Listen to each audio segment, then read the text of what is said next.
Vladimir Putin is known in Russia as a leader with strong charisma and a dignified tough guy image.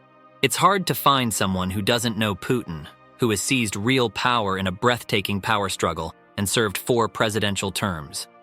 Currently, he has been ruling for over 20 years as the 3rd, 4th, 6th, and 7th president of Russia. Despite accusations of being a dictator, Putin enjoys high approval ratings in Russia. With the recent passage of a constitutional amendment, he can legally remain president until 2036, effectively allowing him to serve for life. This situation inevitably casts him in the role of a dictator, regardless of his popularity.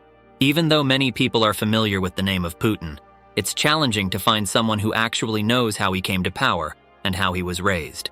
Today, we will explore the life of the intriguing figure that is Putin, who is said to command so much respect that even pigeons salute him. Putin was born in 1952 in Leningrad, Russia, which was part of the Soviet Union at the time, to parents Vladimir Spiridonovich Putin and Maria Ivanovna Putina. His father was a military officer who was wounded during the siege of Leningrad, and his mother survived the harsh conditions of that time. The couple lost their first 2 sons, one of whom died of diphtheria during the siege. Putin was born later, in their 40s. Interestingly, his grandfather was a chef for Lenin and Stalin. In interviews, Putin has described his younger self as a problematic child, involved in petty crimes and not excelling academically. Despite his parents' efforts, they could not steer him away from trouble, a challenge that resonates with many parents today.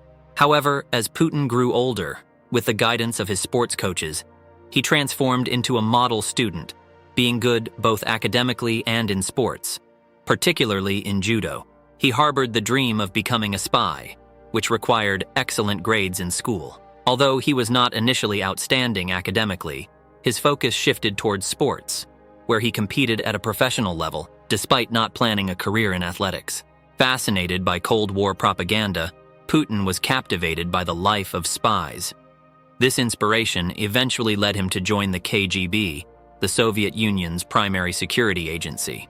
Contrary to movie portrayals, Putin's KGB role involved more mundane tasks like security and communications rather than high-stakes espionage. He married Lyudmila in 1983 and was stationed in Dresden, East Germany from 1985 to 1990, living a relatively uneventful life as a KGB agent. It is true that Putin's time as a KGB agent significantly impacted his worldview. During this period, he was impressed by the economic development and model of West Germany, leading him to conclude that the Soviet Union also needed to adopt a capitalist economic system. Much of Putin's current behavior and various actions can be traced back to what he learned during his KGB days. For example, Putin moves only his left hand while walking, keeping his right hand still, a habit stemming from the training he received as a KGB agent to quickly draw a weapon from inside his sleeve. During his university years, Putin encountered Anatoly Sobchak, who was one of his professors. It wasn't until May 1990, after Sobchak had become the mayor of Leningrad, that he appointed Putin as an advisor on international affairs. In August 1991, signs of a coup began to surface in the Soviet Union, leading to widespread unrest. During this period, Putin, serving as a junior official under Mayor Anatoly Sobchak, was keenly observing the evolving situation, carefully withholding his personal opinions. The coup was suppressed, leading to the disintegration of the Soviet Union. During this period, Putin had ascended to the role of deputy mayor under Sobchak. However, in 1995, after Sobchak's electoral defeat, Putin had to resign from his position as deputy mayor. It was then, with the support of his KGB seniors and Sobchak, that Putin joined Boris Yeltsin's election campaign, a pivotal moment in his career.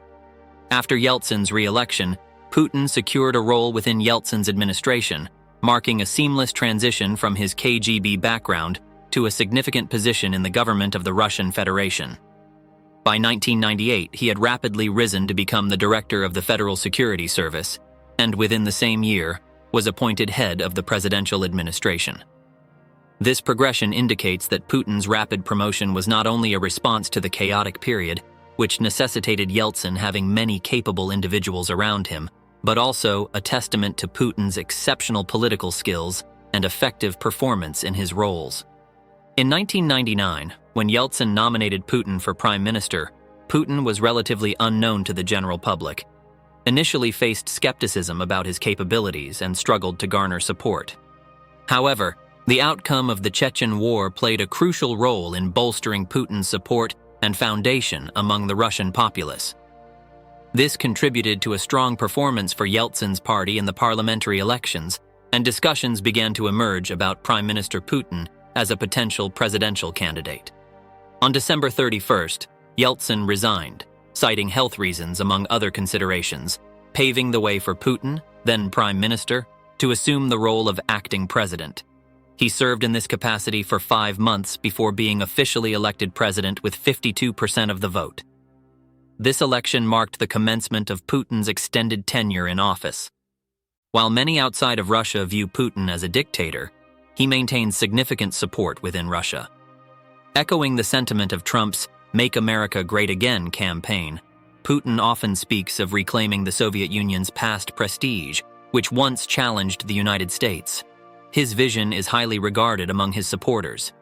During his first term, he established friendly relations with leaders of the United States and Europe after the Cold War. At that time, Russian economy, which had hit rock bottom after the collapse of the Soviet Union, began to recover thanks to rising oil prices.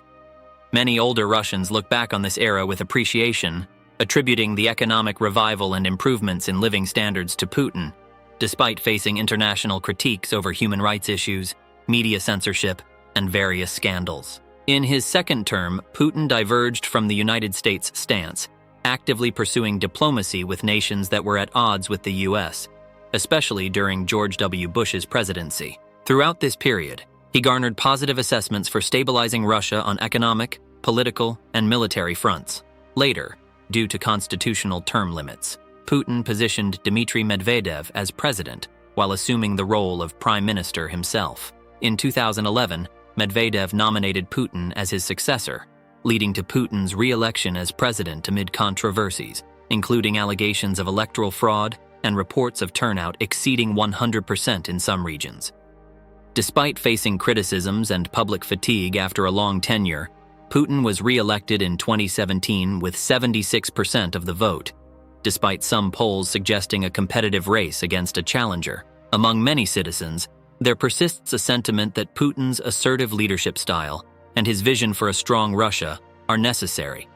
Currently serving another term, Putin has enacted measures that could allow him to remain in office until 2036. Despite this, he has mentioned that he does not plan to stay in power until he is 100 years old. However, the situation in Ukraine and the persistent economic challenges Russia faces cast doubt on his words. If he resigned now, it would be suicidal.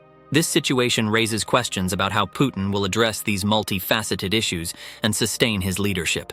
Putin's life is undoubtedly filled with controversies, political battles, and even assassination stories, which are often more intriguing than explained in his life and political achievements. His interesting tales will be covered in another video. This concludes our video about Putin. Thank you for watching.